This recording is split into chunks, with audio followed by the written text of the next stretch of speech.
नमस्कार दोस्तों।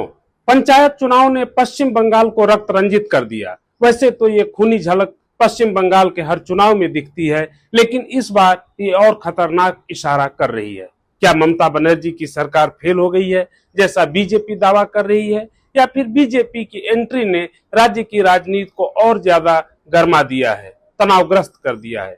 क्या सेक्युलर वोटों के नाम पर टीएमसी बनाम कांग्रेस एंड लेफ्ट की लड़ाई में बंगाल खून से नहा तो नहीं रहा? और सबसे बड़ी बात यह कि आखिर पश्चिम बंगाल में क्यों हर चुनाव खून के दरिया से गुजर कर जाता है? क्या इसकी वजह प्रशासन की नाकामी है, सरकारों की विफलता है, चुनाव आयोग से लेकर राजनीतिक दलों के अपने गड़बड़ झाला हैं? ये सब वजह हैं, लेकिन असली वजह क्या है, इसको जानने के लिए आप आखिर तक हमारे इस वीडियो में बने रहिए। और हाँ, इसको सब्सक्राइब जरूर कर लीजिए और बन पड़े तो इसको ज्यादा से ज्यादा शेयर कीजिए। पश्चिम बंगाल में राज जल्दी नहीं बदलता, सरकारें जल्दी नहीं बदलती, लेकिन हिंसा का राज, हिंसा की सरकार, ये तो बिल्कुल ही नहीं बदलती। पहले कांग्रेस ने करीब करीब 30 साल तक राज किया, फिर 34 साल तक कम्युनिस्ट सरकारें यहां रहीं, और पिछले 12 साल से ममता बनर्जी की टीएमसी की सरकार है। इस हिंसाग्रस्त चुनाव में भी ममता ने जिस तरह शानदार प्रदर्शन किया है, उसमें निकट भविष्य में सत्ता में बदलाव के आसार नजर नहीं आते। लेकिन हमारी चर्चा का फोकस बंगाल की हिंसा है, वहां का खून खराबा है, तो पहले उसको ही समझते हैं। बंगाल में शनिवार को मुर्शिदाबाद, मालदा, उत्तर दिनाजपुर, दक्षिण दिनाजपुर, बर्धमान, उत्तर 24 परगना और दक्षिण 24 परगना में ज्यादातर हिंसा हुई। ये बंगाल के वो जिले हैं जहां मुस्लिम आबादी 30% से ज्यादा है। तो क्या ये हिंसा हिंदू बनाम मुसलमान की जंग से हुई? नहीं। यानी ये माना जाए कि ये हिंसा सांप्रदायिक हिंसा नहीं थी? नहीं, बिल्कुल नहीं। ये विशुद्ध राजनीतिक हत्याएं हुई हैं। शनिवार को 18 लोगों की हत्या की खबर है। इनमें खास बात यह है कि 14 हत्याएं अल्पसंख्यकों की हुई, यानी मुसलमानों की हुई। और सबसे बड़ी बात है कि तमाम मीडिया रिपोर्ट से जो खबरें निकल रही हैं, उनके मुताबिक बंगाल की ताजा हिंसा में बीजेपी बनाम टीएमसी की खूनी जंग ये कम है। इसमें ज्यादातर टीएमसी बनाम कांग्रेस, सीपीएम और इंडियन सेकुलर फ्रंट यानी आईएसएफ की ये खूनी लड़ाई ज्यादा दिखती है। सबसे ज्यादा हिंसा जिन झांगर विधानसभा क्षेत्र में हुई, वहां से आईएसएफ का इकलौता विधायक है। अब आप कुछ मरने वालों के बारे में जान लीजिए। नादिया में टीएमसी का एक समर्थक मरा, जो मुस्लिम था। दक्षिण 24 परगना में टीएमसी का ही एक समर्थक मरा, वो भी मुस्लिम। मुर्शिदाबाद में 4 लोग मरे, 2 टीएमसी समर्थक और एक कांग्रेस और सीपीएम समर्थक, चारों के चारों मुस्लिम। बर्धमान में टीएमसी का एक कार्यकर्ता मरा, जो हिंदू था, जबकि सीपीएम का एक कार्यकर्ता मरा, जो मुसलमान था। उत्तर दिनाजपुर में टीएमसी का एक मुस्लिम उम्मीदवार ही मारा गया, जबकि कांग्रेस का एक मुस्लिम कार्यकर्ता भी हिंसा की भेंट चढ़ गया। मालदा में टीएमसी का एक मुस्लिम कार्यकर्ता मारा गया। कूच बिहार में बीजेपी का एक पोलिंग एजेंट और एक नौजवान इस हिंसा की भेंट चढ़ गए। मैंने ये सूची इसलिए पेश की ताकि हिंसा के पैटर्न को समझने में आसानी हो। पंचायत चुनाव में तनातनी रही, ईंट पत्थर बरसे, बमबाजी हुई, गोलियां चली, बैलेट बॉक्स लूटे गए। ये सब बंगाल में चुनावों का ढर्रा बनता जा रहा है पहले से, जो बेहद खतरनाक है। लेकिन जो हिंसा हुई है उसमें 2-3 बातें साफ होती हैं। पहली बात, अल्पसंख्यक वोटों के लिए एक तरफ टीएमसी तो दूसरी तरफ कांग्रेस और सीपीएम, और इन दोनों राजनीतिक खेमों में टकराव इस वजह से बढ़ रहा है।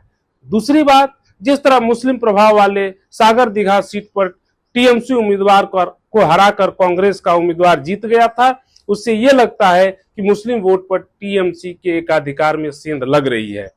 तीसरी बात, उस बात का तनाव है कि राज्य में कांग्रेस के इकलौते विधायक को, जो सागर दीघा में जीता था, ममता ने मई के महीने में अपनी पार्टी में मिला लिया। यानी तोड़फोड़ की राजनीति सिर्फ बीजेपी ही नहीं कर रही, बल्कि बहुत सारे दल कर रहे हैं। ममता भी उसी पैटर्न पर है। यहाँ मत्स्य न्याय चल रहा है कि बड़ी मछली छोटी मछली को खा ही जाती है। पटना में बैठक करती हैं, कोलकाता में साथ बैठने वालों की बची खुची राजनीतिक जमीन को छीन लेती है। लेकिन बंगाल की हिंसा पर बीजेपी सबसे ज्यादा मुखर, सबसे ज्यादा आक्रामक दिख रही है।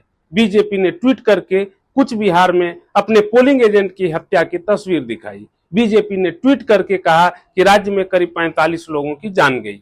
वहीं बीजेपी आईटी सेल के प्रमुख अमित मालवीय के निशाने पर राहुल गांधी आ गए।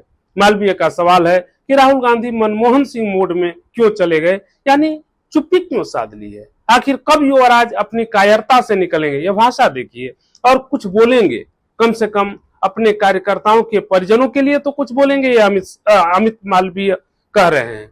शर्मनाक राजनीति, ये भी वो कह रहे हैं, ये बीजेपी कह रही है। इस पर बीजेपी के विरोधी सोशल मीडिया पर सवाल उठाने लगे कि जैसे प्रधानमंत्री तो बंगाल और मणिपुर हिंसा पर चिल्ला चिल्ला करके अपनी बात कर रहे हैं। ये आरोप प्रत्यारोप राजनीतिक तौर पे तेज हो चुका है। आप इन आरोप प्रत्यारोप में मत जाइए। लोग मर रहे हैं तो मरते रहें, लाशों पर चलती राजनीति इसे ही कहते हैं। मुन्ना भाई एमबीबीएस में एक डायलॉग कुछ इस तरह है कि सब्जेक्ट कुछ भी रेस्पॉन्स नहीं कर रहा है। राजनीतिक दल आम लोगों की हिंसा पर ऐसे ही रेस्पॉन्स नहीं कर रहे हैं। सुविधा के हिसाब से वो बयान देते हैं और उन बयानों में आम आदमी की मौत सिर्फ अपने लिए, एक तरह से देखें तो पॉइंट गेन करने के लिए होती है। बंगाल में खूनी हिंसा का इतिहास काफी पुराना है। 1990 के दशक के शुरुआती दिनों में जब लेफ्ट की सरकार थी तो कांग्रेस के साथ उनकी खूनी झड़प होती थी। तब टीएमसी बनी नहीं थी और बीजेपी का पश्चिम बंगाल में कोई अस्तित्व नहीं था।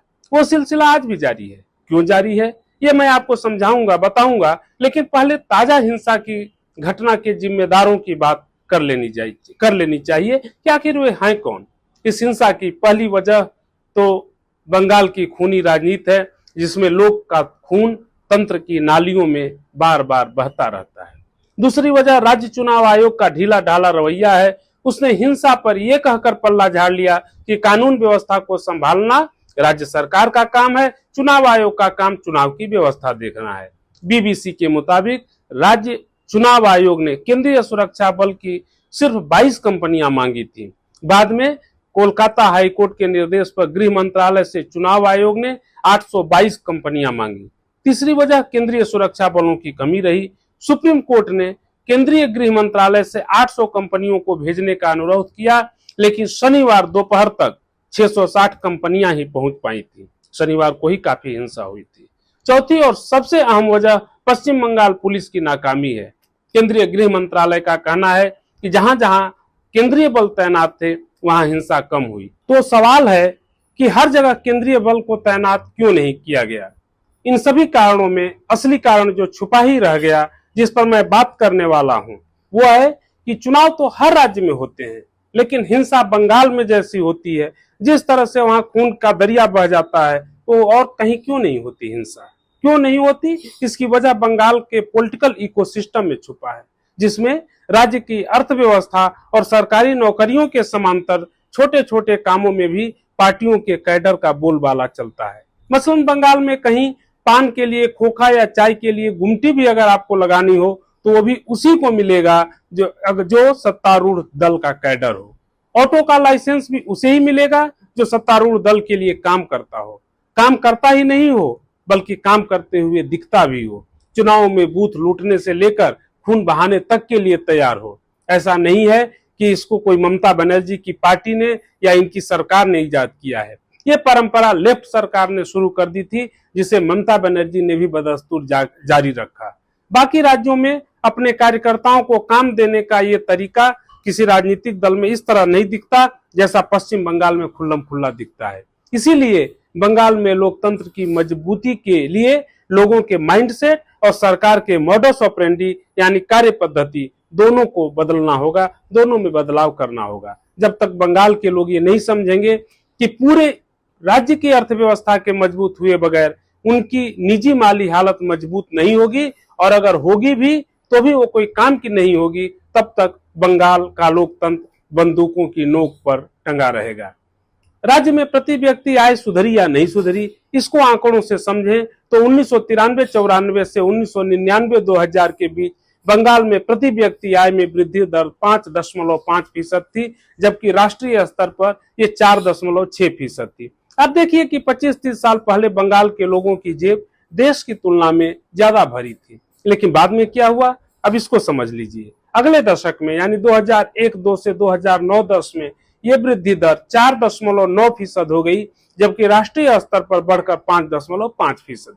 यानी बंगाल के लोगों की जेब हल्की होने लगी। जबकि पिछले दशक में यानी 2011-12 से 2019-20 में प्रति व्यक्ति आय में वृद्धि दर और घटकर बंगाल में 4.2% रह गई। हालांकि राष्ट्रीय स्तर पर भी ये गिरावट आई, जो घटकर 5.2% रही। यानी बंगाल और देश दोनों का नेतृत्व चीजों को, लोगों की आय को बेहतर नहीं बना पाया। 2011 के चुनाव में ममता बनर्जी ने परिवर्तन का नारा दिया था, वो नारा रंग लाया, लोगों ने लेफ्ट की सरकार को उखाड़ फेंका। 10 साल बाद 2021 के चुनाव में उसी परिवर्तन नारे के साथ बीजेपी भी आई, लेकिन लोगों ने तवज्जो नहीं दी। यानी ममता का असर बाकी है। वो असर इस पंचायत चुनाव में भी दिखा है, जहां टीएमसी अद्भुत तरीके से जीत रही है। लेकिन सवाल है कि ममता बनर्जी मां की तस्वीर में रंग भरती हैं, उनके लिए जीत की तस्वीर में रंग भर जाती है, लेकिन लोगों की जिंदगी में रंग कब भरेगा?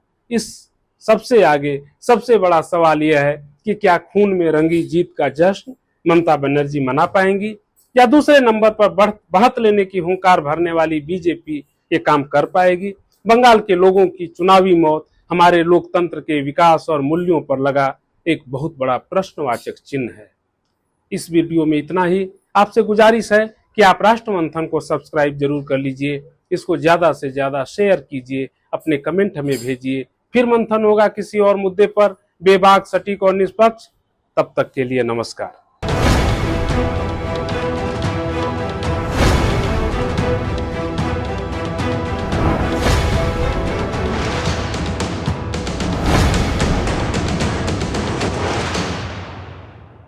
सत्य हिंदी का ऐप डाउनलोड करें गूगल प्ले स्टोर पर।